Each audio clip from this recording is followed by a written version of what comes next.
Filosofía aquí y ahora. 30 años de democracia. Fue un regreso a la vida, a los sueños, a la creatividad. Raúl Alfonsín es la figura de la campaña electoral.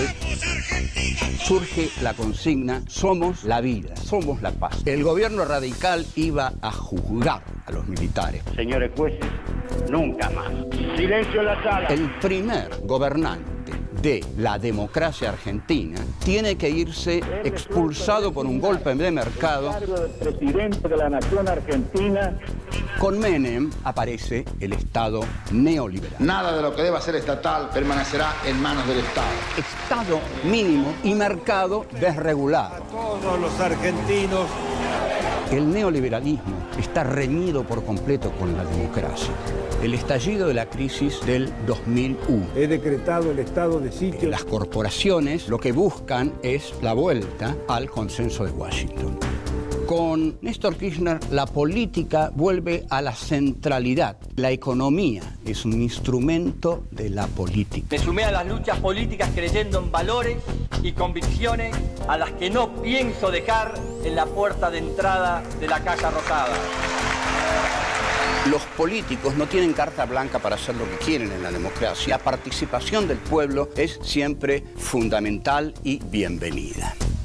Filosofía aquí y ahora. Encuentro 1.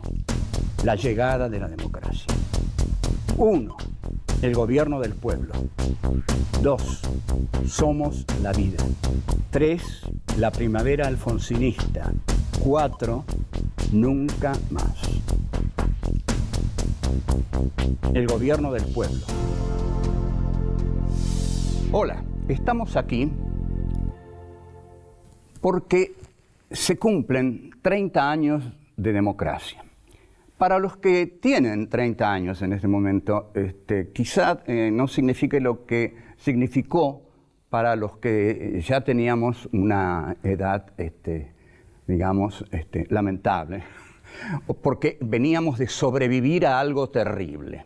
Esta es la sensación que quizá los que tienen 30 años, 20 años, 15 años, no van a poder sentir, y que vamos a tratar de transmitirles lo que fue la llegada de la democracia. Porque uno dice 30 años de democracia, y bueno, sí, 30 años de democracia, pero ¿por qué? ¿Por qué el momento, el pasaje de la dictadura militar a la democracia fue para muchísimos, muchísimos de todos nosotros un alivio, fue un regreso a la vida, a los sueños, a la creatividad, a todo, a la reflexión, a los problemas más densos, a los problemas sobre el sexo, sobre la muerte. Sobre la muerte estábamos hartos, sabíamos más de la muerte que de la vida, pero la democracia entonces, si sabíamos más de la muerte que de la vida durante la dictadura, quizás lo primero que podemos decir de la democracia es que es el sistema de la vida. Ahora, si queremos decir qué entendemos por democracia, uno tiene que siempre remitirse a las genealogías, al lenguaje y decir cómo está formada la palabra. Esto no quiere decir que nos vaya a decir exactamente, nos vaya a expresar exactamente lo que es la democracia, pero digamos que los griegos en el siglo V antes de Cristo establecieron esta palabra, la palabra que estaba compuesta por la palabra demos, que es pueblo, y kratos, que es poder o gobierno. Entonces, demos y kratos daban gobierno del pueblo. Ya aquí podemos plantearnos, a 30 años de la democracia, si el pueblo ha gobernado a lo largo de estos 30 años.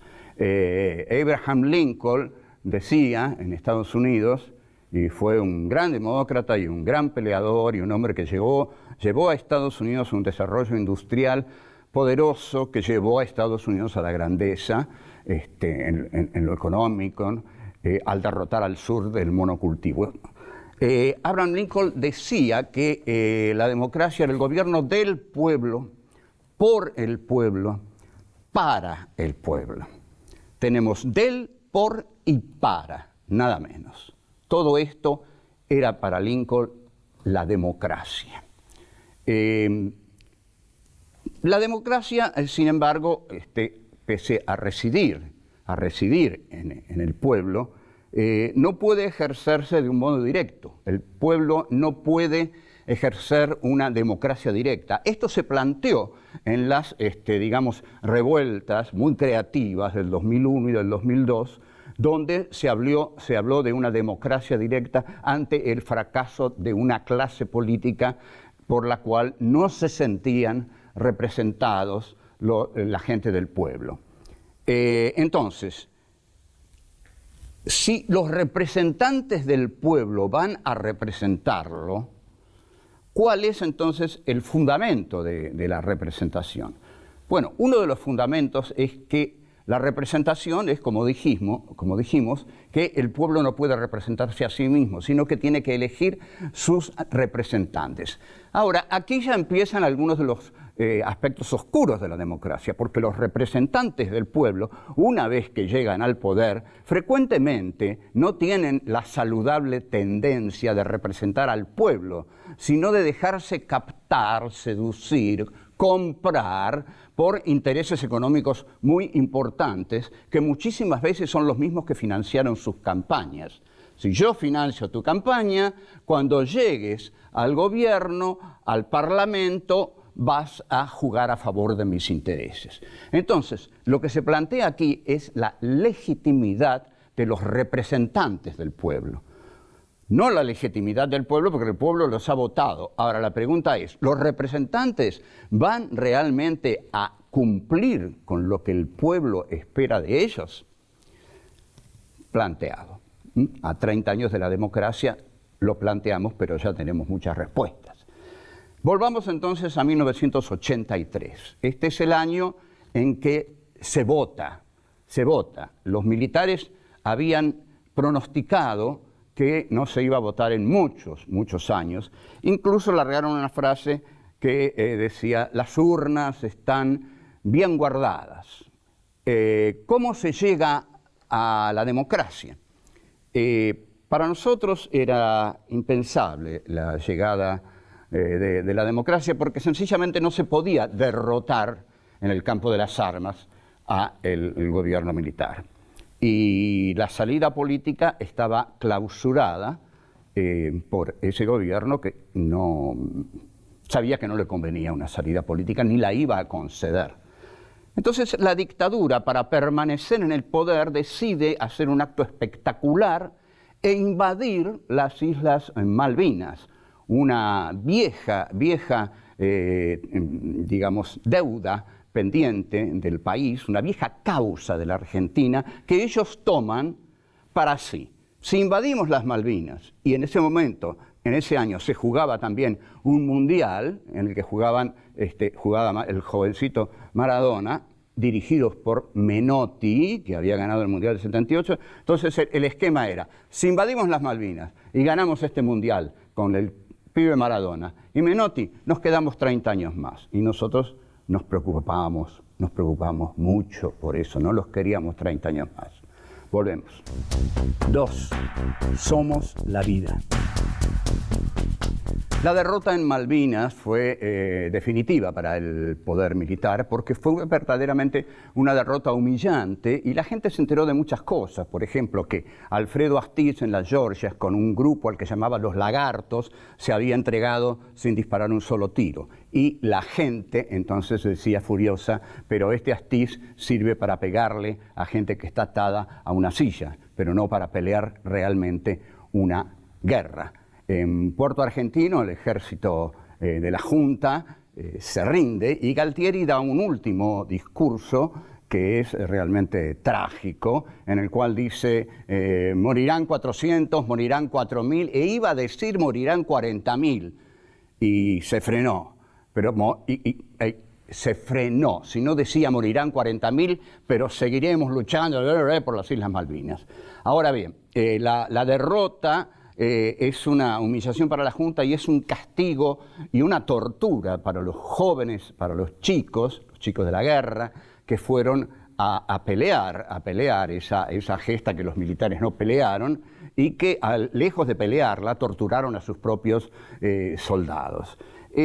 Ante el triste papel jugado por los militares y ante la retirada también en el campo político, porque los militares se retiran en el campo político ante los políticos de los partidos políticos argentinos, muchos empiezan a decir que la democracia, la Argentina, se la debe a los gurkas que componían el ejército británico y que habían violado a soldaditos argentinos, que eran unos guerreros profesionales mercenarios. Bueno, esto es muy discutible. La CGT había hecho una huelga con mucha masividad en la que había sido reprimida tremendamente. Al día siguiente, pero ojo, al día siguiente, el 2 de abril, poco después, invaden Malvinas y la plaza se llena. Se llena la plaza para avivar a Galtieri, la Plaza de Mayo llena para avivar a Leopoldo Fortunato Galtieri. Es realmente una mancha en la condición humana de los argentinos. La derrota de Malvinas es entonces la derrota del régimen militar, que delega en el general Vignone, que tenía un aspecto inicial de abuelito bueno, el negociar la retirada de la Junta. Y la retirada de Vignone es conceder la campaña electoral. En la campaña electoral, que ya inaugura un clima de festejo, ya se respiraba otro clima, aparece un conocido político, pero aparece con toda la fuerza de un caudillo. No es fácil ser un caudillo, hay que tener muchas convicciones, hay que hablar con mucha firmeza, hay que tener ideas claras. El que aparece en ese momento y que muchos decían, el peronista parece él, es Raúl Alfonsín. Raúl Alfonsín es la figura de la campaña electoral con un vigor que realmente le dio lo que buscaba, ganar las elecciones. Ahora, pero hay una inteligencia muy grande en la campaña de los radicales. Por ejemplo, largan un spot publicitario en el cual se ve un túnel y al fondo una luz. Ustedes conocen esa frase, la luz al final del túnel. La cámara va avanzando, la luz se va agrandando y cuando la luz se agranda surge la consigna "Somos la vida". Conceptualmente era la consigna más brillante que se podía alargar en una campaña electoral. Somos la vida, somos la paz. Eso es interpretar lo que la gente, el pueblo, como ustedes lo quieran llamar, realmente quería. Después de tanta muerte, quería la vida. Por el contrario, la consigna del peronismo, que la alarga la juventud peronista, una juventud peronista ya muy distinta de la izquierda peronista de los 70, pero que recupera de la izquierda peronista de los 70, digamos, lo peor es una combatividad furibunda a la que para colmo llaman rabia y lanzan la consigna "Somos la rabia". Esta consigna espanta a la gente. Si son la rabia, estamos hartos de rabia, estamos hartos de violencia, de muertos, de desaparecidos. Hay una consigna muy linda, esto es, quizá nadie recuerde esto, pero hay una consigna muy linda que la dicen los militantes de un inesperado personaje que es Herminio Iglesias, un sindicalista, que decía así: somos la patota del doctor Herminio Iglesias. Vamos todos, marchemos unidos, ya estamos podridos de tanto dolor. Esa fue la mejor consigna que largó el peronismo, y la largó Herminio Iglesias, que se comía las heces, y que una vez dijo, bueno, yo me comeré las heces, pero otros se comieron el país. Volvemos. 3. La primavera alfonsinista. El día de las elecciones que consagran al Partido Radical, en verdad también se nota que en la Argentina sigue la lucha de clases, sigue el enfrentamiento de las distintas clases que va a continuar porque es así. Eso es la historia entendida como antagonismo, agon, y conflicto. El conflicto se nota en la diversidad del festejo que hay. Las clases medias y las clases altas, y las clases medias altas, agreden a lo que llaman y llamarán siempre la negrada peronista, los gronchos peronistas, y bueno, los gritos son que o que se mueran, o que mordieron el polvo, o que perdieron, en fin, humillarlos, desde coches muy lindos, ¿no? Recuerdo eso, y lo recuerdan muchos. No todo el radicalismo era así, había un radicalismo que quería ser un tercer movimiento histórico, que era más cercano a las clases populares. Pero estaba lleno de garcas el día del triunfo de Alfonsín, que agredieron sin necesidad alguna a los sectores más pobres de la sociedad, haciéndoles saber, como si no lo supieran, que habían mordido el polvo, que habían sido derrotados por ellos. Además, era la primera derrota electoral histórica del peronismo, y en este sentido tenía un peso formidable. Apenas asume Alfonsín, comienza lo que se llama la primavera alfonsinista, dentro de la cual está la primavera cultural alfonsinista. Se levantan prohibiciones, el cine argentino tiene más libertades temáticas, y libertades digamos, visuales, ¿no? Eso se debe a la primavera alfonsinista, que también incluye una militancia juvenil nueva, inédita en el alfonsinismo, que es Franja Morada. Franja Morada tiene un grupo de intelectuales que se han acercado al gobierno de Alfonsín con ambiciones de participar en el poder. La relación entre poder e intelectuales es muy compleja, ¿no? Porque el intelectual se acerca al líder político tratando de darle ideología, que es lo que el intelectual cree que el líder político no tiene. Y el líder político recibe al intelectual para darse algo de lustre, pero no está ni por asomo dispuesto a compartir la gobernabilidad con el intelectual, a quien desdeña como un simple hombre de ideas. No obstante, Alfonsín tiene una permeabilidad a estos grupos intelectuales que comienzan a pensar la transición democrática. ¿Qué sería esto de la transición democrática? Bueno, es cómo se transita por la democracia sin caer en los peligros más obvios de ese momento. Lo que más se temía era un golpe de Estado, era un retorno de los militares. Incluso hubo frases que surgieron de los cuarteles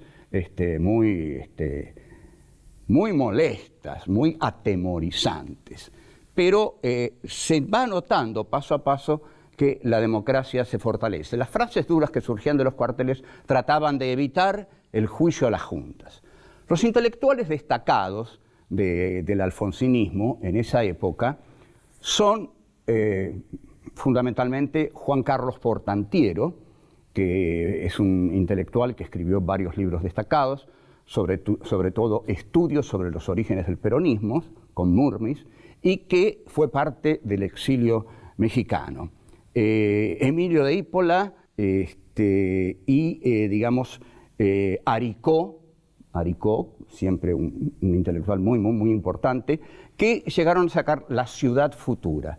Por otro lado, la revista Punto de Vista, que había venido saliendo durante la dictadura, con cautela, pero no con cobardía, con cautela, porque ya sacar una revista que no elogiara a los militares ya era un gran mérito, ¿no? No puedo dejar de señalar lo que fue la revista Humor, la revista Feriado Nacional, la revista Medios y Comunicación, etcétera, etcétera.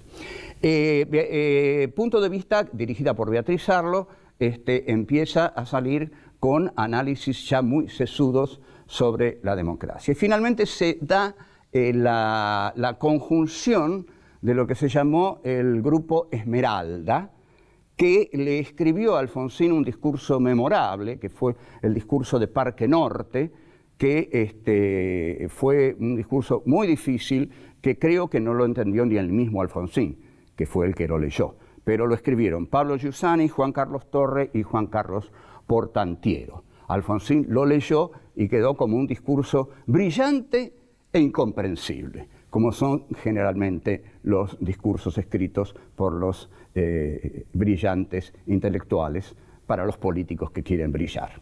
Brillaron los intelectuales, brilló el político y el pueblo no entendió un pito. Bueno, volvemos. 4, nunca más. Cuando estaban a punto de entregar el gobierno, o de que se produjeran las elecciones, los militares dijeron que iban a dictar una ley de amnistía sobre todo lo que había pasado. Se iban a autoamnistiar. La respuesta de los dos candidatos fue totalmente distinta.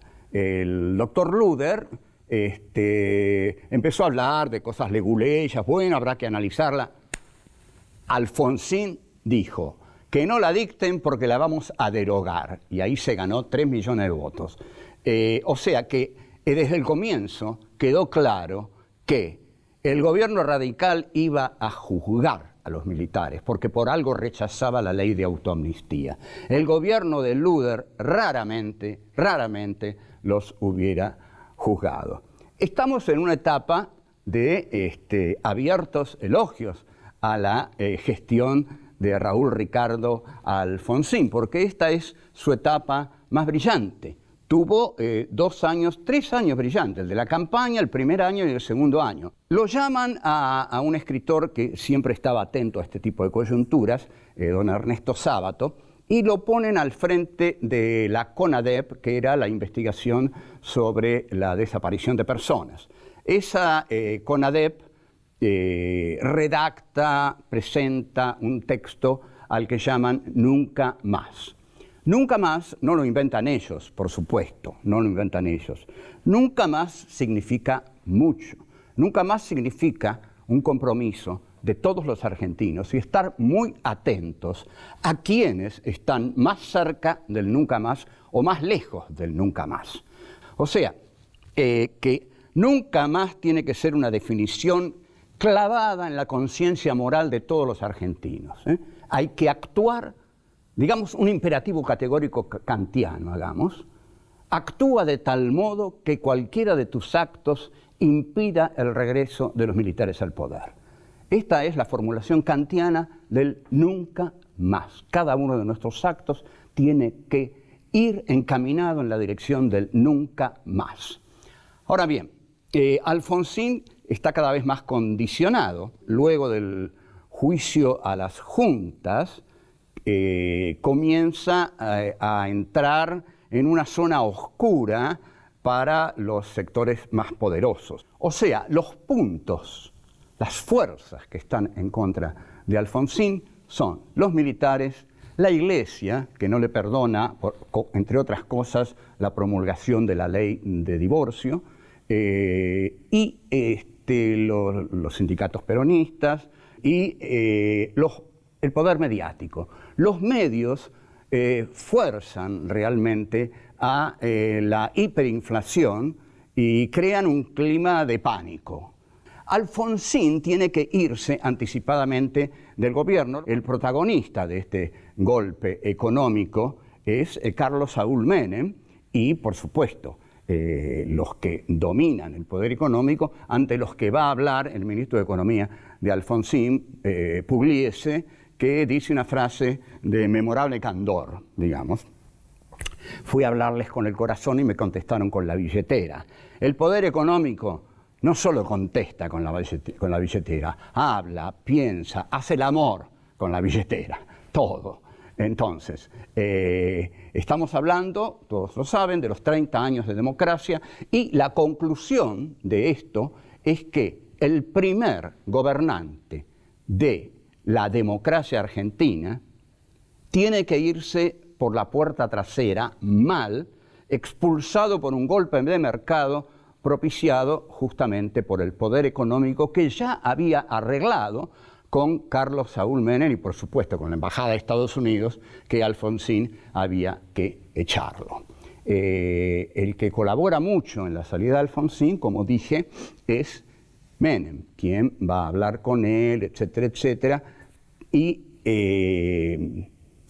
queda una imagen de un Alfonsín que se va mal, se vuelve a Chascomús, y en última instancia cometió errores porque derogó y propulsó las leyes del punto final, obediencia debida, y después cometería más errores, como el Pacto de Olivos con Menem. Estamos hablando de nuestros 30 años de democracia y vamos a seguir hablando de esto porque es un tema como para pensarlo, porque lo tenemos que pensar para conservar la democracia, porque si no lo pensamos, muchos van a estar muy facilitados para desvirtuarla y para decirnos, seguimos en democracia cuando en realidad nos están haciendo perder nuestra libertad en nombre, seguramente, de la seguridad. No hay nada peor para la libertad suya y para la libertad mía y para la libertad de todos que la paranoia que pide seguridad, seguridad, seguridad. La seguridad va siempre en desmedro de la libertad de los ciudadanos. Acordémonos de esto. Hasta luego.